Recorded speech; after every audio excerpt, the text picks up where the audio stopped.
Punta po tayo dito, i-check nyo to. Dito, itong tatlong to. Check nyo yung settings. Under sa settings, click nyo yung privacy and security. Itong dito. Kasi kailangan open DNS yung ating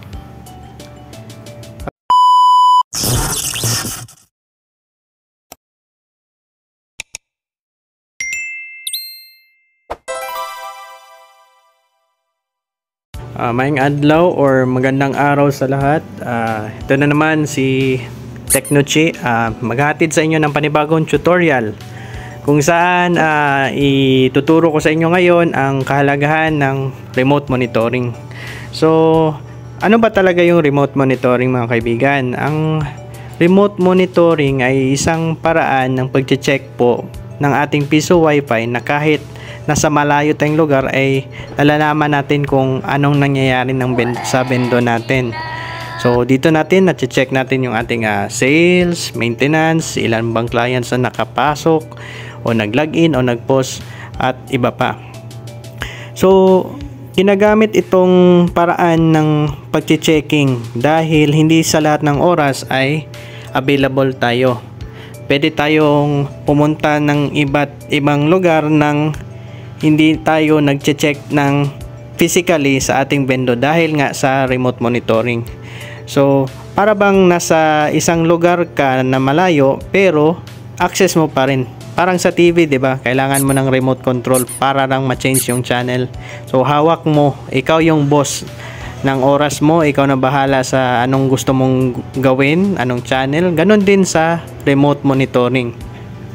So, ito ay kalimitan na hindi sinasabi, no?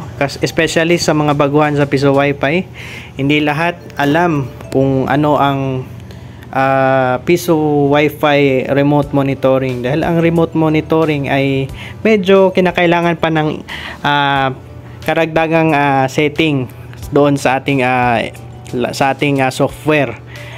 For example, sa LPB, kinakailangan meron tayong tinatawag na LPB na software. Ayan, LPB.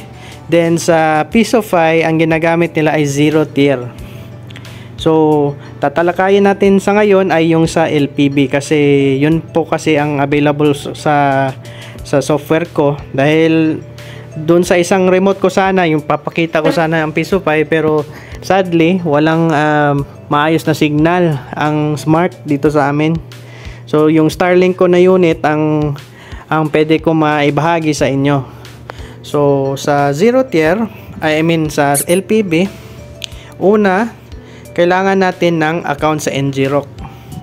So punta muna tayo sa ating Google Chrome. Sa ating Google Chrome, type natin dito sa search bar ang ngroc.com. Ayan. So, nalagyan na natin dito sa ngroc. Kailangan natin mag-sign up for free.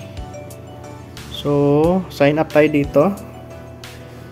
Ito po sa mga walang account, no, kailangan natin mag-sign up. Mabilis lang madali lang naman mag-sign up. So once naka-sign up, pinakamadaling gawin, pwede kayo sign up via Gmail or anong email address gamit nyo, or sa Facebook. Sa akin, Gmail po yung ginamit ko. So once naka-sign up na tayo, ganito po yung lalabas. So may welcome, NGROC is your apps, blah blah blah. Check natin dito banda yung ating tinatawag na auth token.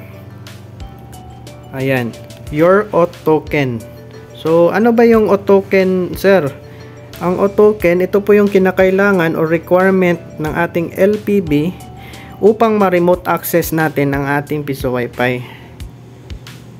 So your auth token, click natin. Ayan, ito na po yun.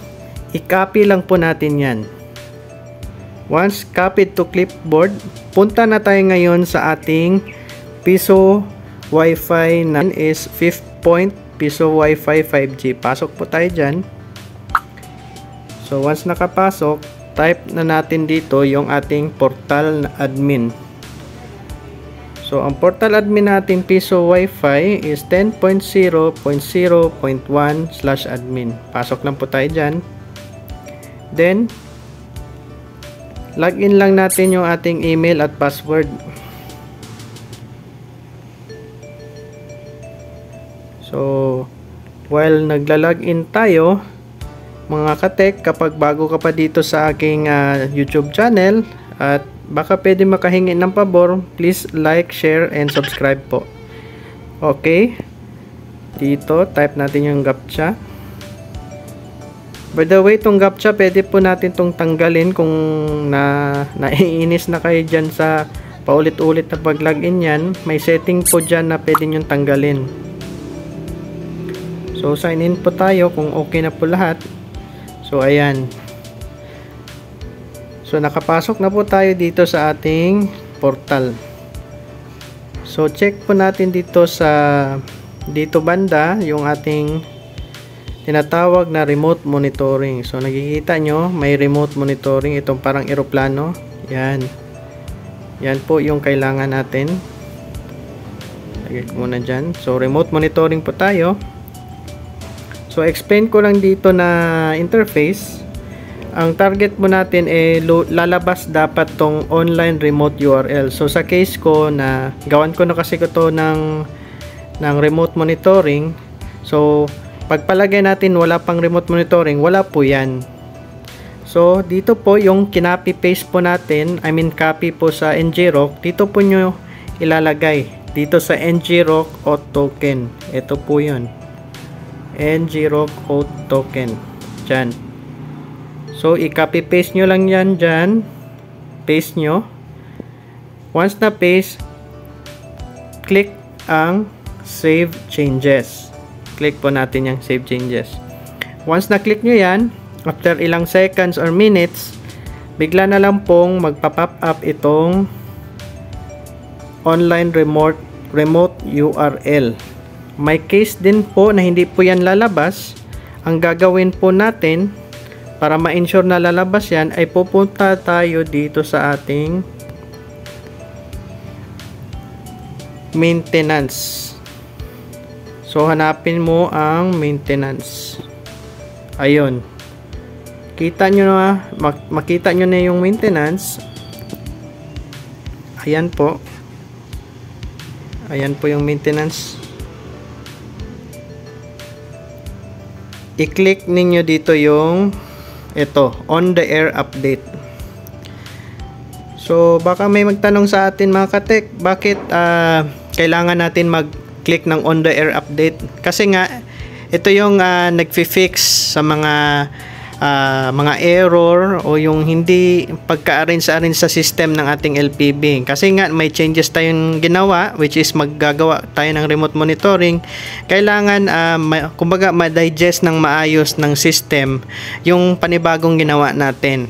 So i-click lang natin tong OTA fixer. Ito po, OTA fixer. So hintay-hintay lang kung may magpa-pop up diyan parang are you okay na mag-OTA na, ganun. I-okay nyo lang po 'yon, hintay-hintay lang po ng ilang saglit. Then once okay na, i-reboot nyo lang ang ating LPB. Dito po yung reboot sa pangalawang may tatlong guhit dito. Yan. I-reboot nyo lang po.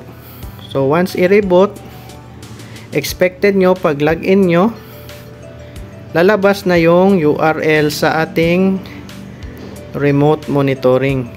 Saan na ba yung remote monitoring? Ayun. Lalabas na po to mga kaibigan, mga katek. Ito po yung lalabas. Once na lalabas na yan, pwede na yan siya i-save sa cellphone nyo, or pwede rin na i-click nyo na lang diretso. Sa case ko, ang ginagawa ko, sinisave ko po to sa cellphone ko para diretso na ako kung gusto kong makita agad-agaran yung aking vendo kung ano ng sitwasyon niya. So pagpalagay natin no na yun nga, nasa malayong lugar tayo, ready na lahat, may online remote URL na save na natin to siya. So paano ba natin ma-access? So madali lang po yun. Ang gawin lang, Pwede natin i-copy link text. Example lang ha. Dito. Pwede ganyan.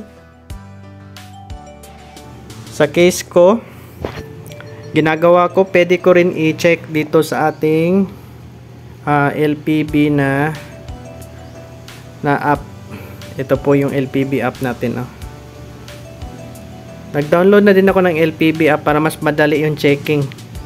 So sa LPB app, makikita rin yan sa Google Play, sa Play Store dito po. Yan. So type nyo LPB. Yan. Hindi pala tayo nakakonect. Internet mo na. Yan. So LPB po.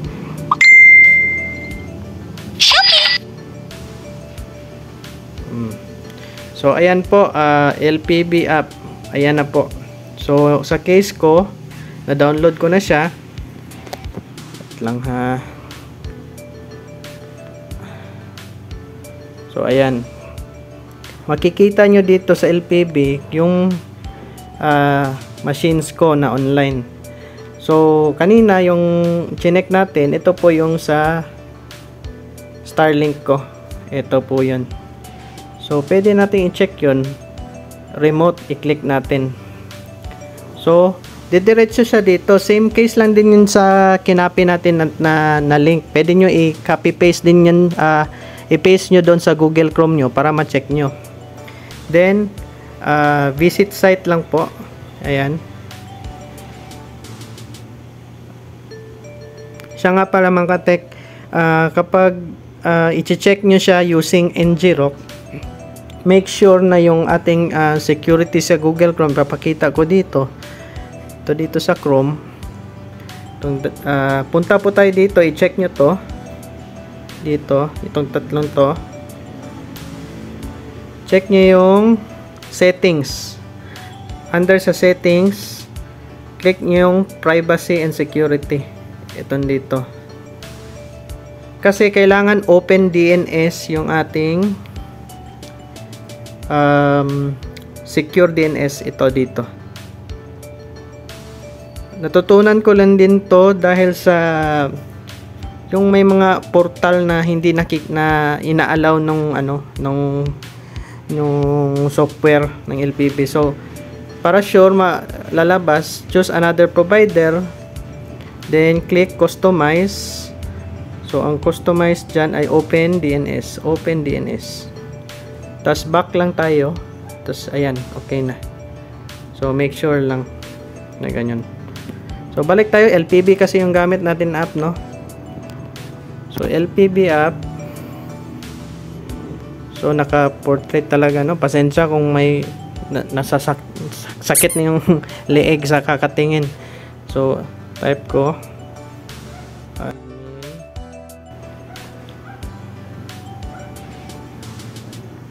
password 4BA. Yan. So login na tayo. Not now. So yun. Successful po tayo. Hindi po ako nakakonect sa ating piso wifi ha. Kasi baka magsabi yung iba dyan na naka 10.0.0.1 tayo. Yung pangalan ng piso wifi dito is may piso wifi 5th point, piso wifi 5G. Ito po ay yung wifi namin doon sa Starlink. So kahit try natin mag-data. Data, GOMO. I-out ko lang to. Sample lang po ha. Out lang. Tapos gagamitin ko tong link. Pwede natin i-open. Ayun. Diba? Diretso siya mga kaibigan. GOMO na po yan ha. Ginamit natin. So type in natin. Admin. Yun nga. Na-access natin kahit hindi tayo nakakonect sa wifi. Kasi naka-remote siya. Ayun. So effective siya guys. Pwede natin siya makita through remote monitoring and ngrok. So yun lang po, sana may natutunan kayo. Tapos sa susunod yung 0th year, kung available na yung connection sa isang piso fi na software na aking bendo, pwede kong i-upload yon. So Sa mga hindi pa nakasubscribe, please like, share, and subscribe. So maraming salamat po.